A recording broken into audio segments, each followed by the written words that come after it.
when China tries to take Taiwan, I'm not entirely sure how to phrase this, but, like, I don't think the US military, without a draft, has enough people to intervene, Hmm. and I don't think the mentality of Gen Z America is such that they would honestly accept the draft to protect Taiwan, and I'm not sure how to phrase that. No, Trick you're question fine. for him, You're but fine. I mean, yeah. we'll get to Jeffrey to see what Jeffrey think about this because he knows more than this. But one thing, I'm gonna see if I'm right about this. Every time we're gonna go to Jeffrey. I'm gonna guess something, and I'm gonna see if what Jeffrey's judgment on my analysis is or not. Right. But what I think with the CCP, a lot of, I think it's easier to hurt the CCP than the Islamic Republic because they have more to lose. Right. So, unlike the Islamic Republic, the CCP doesn't have this end of times mentality that they're doing this for the Mahdi or anything like that, right? They want to live. They like their economy. They want to keep growing. Okay, so they if you like when it comes to the Islamic Republic, if you hurt their economy, they're like, it's okay. Like the Islamic Republic is fine. We're fine, right? We're like this actually might actually work in our favor. But the CCP doesn't want their economy to be like they're obsessed with their GDP numbers. They're obsessed with their GDP numbers, right? So if you start like you don't if you start I don't know like sending missiles to certain key areas of Chinese economy or use drones or target certain people within the CCP, unlike the Islamic Republic, the CCP that hurts. The CCP's entire economy is a bubble right now. And if you poke it, it might burst in a way that is like, and also the CCP's economy relies on America. Like they hold a lot of America's bond. The Malacca Strait is a very weak point for China. That if you manage to close it, then they're fucked, right? And you have a lot of allies in the region. You have Japan, you have South Korea, you have the American military bases in Philippines. I'm not saying it's not going to be challenged. Obviously, you shouldn't underestimate the CCP. They haven't been. I mean, maybe you could underestimate a little bit, given how many of their military commanders ended up being corrupted, and they had to get rid of like a whole bunch of them recently. But again, when it comes to but you shouldn't underestimate too much. They have a lot of abilities, right? But I'm just saying that you've heard like the bigger they are, the harder they will fall, right? So the CCP, there's a lot to poke at, and in a way that they care about. Unlike the Islamic Republic, there's a lot to target in a way that really, really hurts. So I'm not saying this is going to be easy. This is going to be challenging. Obviously, I mean it's their backyard, and they have been preparing for this for years. But it's not impossible. But can China tolerate them being bombed from the sky and taken out with drones in such a high degree, right? Like, can they tolerate that? And you don't think, like, Like, China might bomb America in exchange in retaliation? Like, I think China has a much better ability to I'm bomb I- America than I- I'm not saying they're not going to do things. I'm just saying like that would be a disaster for China's economy. In a world where China is bombing America, I'm not saying they're not going to do that, but China prefers to avoid that by all means necessary. China's current policy, and I know Jeffrey might disagree with this, China's current policy is to just slowly, slowly, and slowly move to the point where, but with political pressure in China and with different means, like they prefer the Hong Kong model, right? I Mhm, mean, rather than they use military intimidation, but they prefer that they could take over Taiwan with other means, not military means. Like in a world where the CCP is bombing American soil, that's a world where the entire economy of China will collapse. Will collapse, and this CCP want to avoid that scenario. They would want to avoid that scenario, but in any way possible. So, and they're vulnerable. I think they're very vulnerable. And also, Samantha, remember this: Chinese soldiers haven't been involved in a war for a very, very, very long time, and there's no amount of practice and military drills that prepares soldiers for war more than an actual war, right?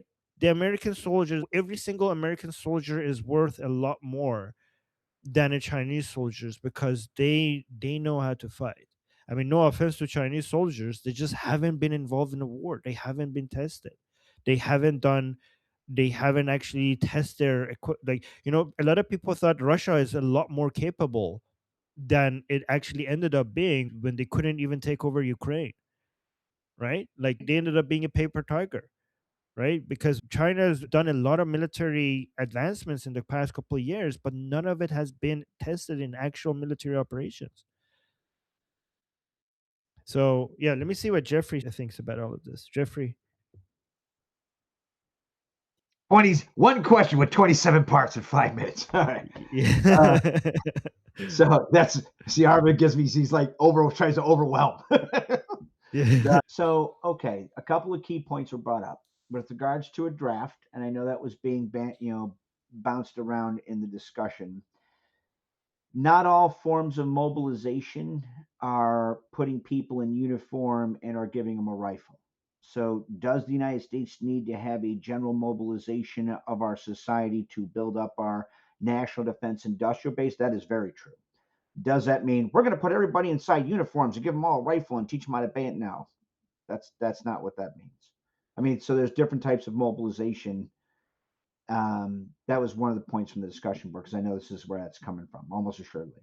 With regards to the idea of the conflict between the Chinese Communist Party invading Taiwan and the United States and our Eastern Asian allies, it's not going to be very land warfare and or mass centric.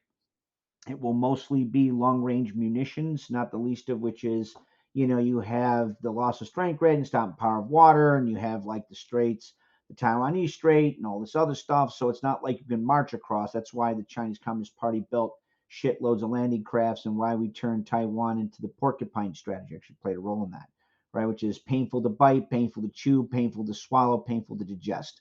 And part and parcel of that is bumping up their A2AD technology, which is area denial, anti-air and area denial, right? So in other words, anti-air, anti-ships, blowing up things crossing the strait. Now that being said, as far some key points, and I know that like you, this is something you very much are, you're very invested in. I'm not. There's. It's not that economic interdependence doesn't raise the threshold. It does not do so decisively. Not historically, not now, right? So just because the Chinese Communist Party is economically interdependent with the United States, that somehow will trump traditional interstate security concerns. I mean, historically, that's been disproven with World War One, and you can just see the increasing kinetic aspect that defined the Chinese Communist Party's belligerency toward the United States and our allies in general. So, with regards to it's true that they're vulnerable. That said, it's the very vulnerable nature that is going to underwrite the Chinese Communist Party getting ready to hit Taiwan. I mean, they have this demographic bomb that's going to hit them. They have all kinds of structural deficiencies because of their artificially inflating their GDP and all the rest of it. They know they have one last goal. So it's true the Chinese Communist Party focuses on GDP. That's as a means of regime survival. They don't view it as that is the indicator of regime. Like that's the sole thing they're using for regime survival. So incrementalism, that's another point you brought up. That was the Chinese Communist Party's strategy in the late 1990s and early 2000s with President Hu Jintao. That is no longer the case. So, and the reason the Chinese Communist Party took an incrementalist approach towards that, their growth and to like pretend to be benevolent, never claim leadership, do this incrementalist thing is because the relative position of power between the United States and the Chinese Communist Party in the late 1990s or early aughts was far more disparate. In other words, they were more capable. So they were engaging in strategic, calculated aggression, framing benevolence and all of that. All that to say, we are probably going to have a war over the Taiwanese Strait. Maybe or maybe, where that it was slotted at 2027. It depends on how things shake out in some cases within regards to the Middle East. because all three hotspots are interconnected. Putin's belligerency in the Central and Eastern Europe, like the Mullah regime and all the stuff going on in the Middle East, and then of course the Chinese Communist Party in the Strait. So it might be pushed So back a little bit, and that's only because of President Trump's decisive actions against the mullahs, rebuilding U.S. threat credibility. That said, the intrastate pressures within China are so great that they're probably going to have to make a move no matter what. all right, we need to move on to the list because the list is getting long and we only have 1 more hour. But I just want to quickly say comparing it to World War I is a false analogy because World War I, we didn't have countries relying so much for global trade on American security, and the economies around the world was not this intertwined as it is right now. And one country's economy going down wouldn't affect other countries to this level. And China's economy relies so much more on the United States compared to World War. I know this for the fact because I know that the economies of around the world between global powers were not disconnected. So that's, I think that's a false analogy. But anyways, we need to go through the list as fast as possible. I one very That's quick okay. point I want to make about China. Have you ever seen their performances and their marches? Like they're beautiful. But if you think about the fact that our Marines had head damage before they joined, and that's why they joined, and like the Army is one, they just had to have two branches on the bottom so that they could argue that one is better. So that's the Army. And then the Air Force was like, these people are nuts. So then they went to the chairs. Okay, next on the list, we have treaty. Hello, everyone. Hello, Armin. The second of all, I just wanted to acknowledge the atrocious attack on the Jewish charity, these jihadi Islamists who actually been linked to IRGC have burned over the night. They have burned the three ambulances of a charity organization in UK. This is atrocious. It's not shocking. They are like ticking bomb. Every day they might do something, horrible. My question is around, well, I was going to say, would you think, Armin, if whatever happened in the last couple of days with Mr. President Trump putting that comment of 48 hours and everything, do you think that could be a strategy of dividing the IRGC's remainder zombies in a higher rank to fight? Maybe he hasn't spoken to anybody, but now nobody knows who he's been talking to, and they think, oh, was it Ghalibaf? Was it the other one? And they would think that, oh, I'm missing out on something. Those people on the higher rank of the IRGC or the Mullahs regime. Maybe this is just to divide them even more, but not knowing who's Trump has been talking to. Do you know what I mean? I mean, here's a visualization for that. Yeah. So they're all turning on each other and Yeah. like who's talking. Yeah. So this is the, I don't know if you know this meme format. There's Trump over there at the back Yeah, yeah. behind that box. I don't know All if you right, guys see right, that. right, right. Okay. So yeah, no. Oh, I'm sorry if No, I that's missed this. okay. So I've got the extra question. So would you agree that these stupid mullahs, they're not capable of thinking and making a strategy? Do you think there is No. a stronger power behind them, sorting them out, like helping them? They would, any other group or they're not even organization, this a group of mafia would have been demolished by now. Do you think there's a stronger power behind them, giving them a strategy and keeping them alive for their own purposes? Yeah, no, I don't think the mullahs are stupid or retarded. I think, and also neither the IRGC. I think they're actually very smart, and I think we should like not underestimate our enemies. The reason why sometimes you see them doing retarded shit is because they have retarded followers, and they very much understand that they need to keep their followers supporting the regime, or else they will fall. So these are, I mean, if these people were not smart, they wouldn't be able to last for 47 years, right? I mean, they're fighting against world power. They know what they're dealing with. Mhm, They know their own limitations. They know their abilities of their enemy, mhm, and everything that they're doing makes sense if people just understand that mhm, for them to survive, they need their last remaining supporters to continue to support them, and because their supporters are retarded, they need to create content and the narratives that keeps them on board with all of this. That's why they sound retarded, but they themselves are not retarded. You're muted. And, uh, Yeah.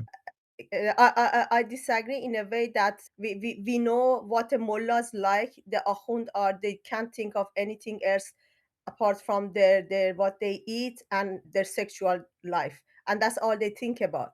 I No, believe no, no, there no, is. no, no. Treaty. First of all, the mullah. We have thousands of mullahs, right? I mean, some of them are the mullahs are. Some of them are. If you're talking about the ones in charge, the ones who are have the decision making ability, they're not that stupid. Don't. It's very important for us not to underestimate our enemies. Like an average mullah that I see in a mosque somewhere, in our alley, they could be retarded, they could not be retarded, but the ones who are actually in charge of decision making, they're not stupid, they are actually very smart and strategic, and it's very important for us not to underestimate our enemies. But go on. Yeah, that's what I mean. I mean, they I don't believe they do the decision. I believe someone else making those decisions for them. Someone in a stronger power and a stronger position and a Mhm. stronger mindset of a strategy. Someone that knows Iran and Iranian better than us, No, and no, they no. have Triti, I think that's very conspiratorial, getting conspiratorial. I mean, I listen to them. I know, like, for example, Rouhani. For example, yeah, Rouhani is a mullah. He's one of the yeah, smarter strategic politicians I've yeah. ever seen. He was bred and he brought up in UK. No, no, that's not exactly what you mean, because you said all mullahs. You're saying all mullahs are stupid, and Rouhani is a mullah. He's not stupid. He's not stupid. He's a mullah. He's a mullah. He's not stupid. He knows what he's. Yeah, but it doesn't matter. It's a mullah. It doesn't matter. We cannot. You can. What was that guy's name? Khatib. The head of the intelligence minister. He's a mullah. He knew, he was strategic. He was smart. He knew what he was doing. Right. I But think now he's dead. He's not very smart. they are systematically being helped to survive because that's where their benefit it goes to where it's If you going on so the path for Tricky, them. every time you're talking about like mysterious powers from behind the scene controlling things, we're getting into the Daijan Napoloni kind of No, no, it's scenario. the truth. We have evidence for that. Yeah, I mean that's what conspiracy theorists usually say, that it's truth. We have evidence for it. But again, I usually don't agree with that line of thinking. To say like, oh, the people that you're actually seeing, they're not in charge. There are mysterious people in the dark room behind the scene pulling the strings. To Mhm. me, that is like conspiracy theory. I don't believe in that line of thinking. I think what we see, a lot of the things that we see, the people we see are in charge are actually in charge. Okay, so I finish Yeah. with this, maybe changing the question in this way. Do you think by what Keir Starmer's doing and not putting IRGC in the terrorist group, is he helping the mullahs to survive? Okay, so again, I see a lot of conspiracy theories for some Iranians saying that it's the British who are trying to make the mullahs survive. But by not putting IRGC in terrorist group, do they help mullahs to survive? Of course, anybody who does that is helping the mullahs, obviously. Mhm, However, mhm. that is their, like, my point is that if anybody wants to take from what I'm saying that the British government has this secret agenda to help the mullahs, I just want to add that I don't believe that to be the case. I think that what's happening with the British government is that they fucked up when it comes to their immigration policy, and what they care about is getting reelected. And like, we have so many leftists and Muslims inside the United Kingdom right now, and they're just trying to make sure that they don't piss off their own voters. It's not like they don't have. It's not like Keir Starmer or the British government has any love or respect for the mullahs. It's more, they're more worried about, this is internal policy. They're more worried about the backlash internally from their own voters, rather than them having any respect or love for the mullahs. I agree they don't have respect for them, and I agree they don't have love for them, but I Mm. surely believe that they do benefit from having them on charge, suppressing Iranian people and taking Iranian people resources. That's what I'm saying.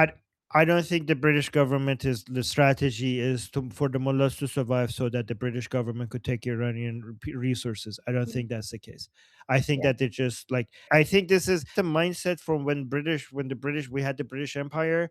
The UK is not the British Empire that we read about in history. yeah, This is a completely absolutely not. different Yeah, entity. yeah. This is a I completely different entity. Yeah, and Keir Starmer is just what like they only the main thing that they're focusing on is am I going to get reelected? I mean, do we have enough political support internally? That's what they're thinking about. They're not thinking about stealing Iranian people's resources for the United Kingdom. That's not what they're But thinking. yeah, he's a nobody in UK government. There are higher power in UK system that take the decisions. You surely know that, Armin. But thank you very much for the debate. I like that. Thank you. Yeah, you're welcome. And also, I don't again saying there are higher powers. Again, to me, that the higher power is the parliament in the UK. No, it's But if you House of if Lords. It's House of Lords, and the uh, House of Lords directly get their orders from mm, the king here.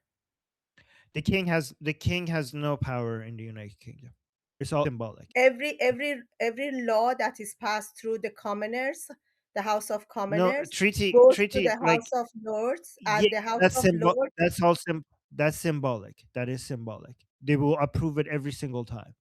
They're not going to stand against the king or the queen in United Kingdom is never going to stand against the vote of the people. It's purely symbolic. It's the same thing in Canada. Like in Canada, also things have to be approved by the king in the UK. Do you really think that the Canadian people, like the UK, is going to come and not approve something that the Canadian people have chosen through elections? It's all symbolic.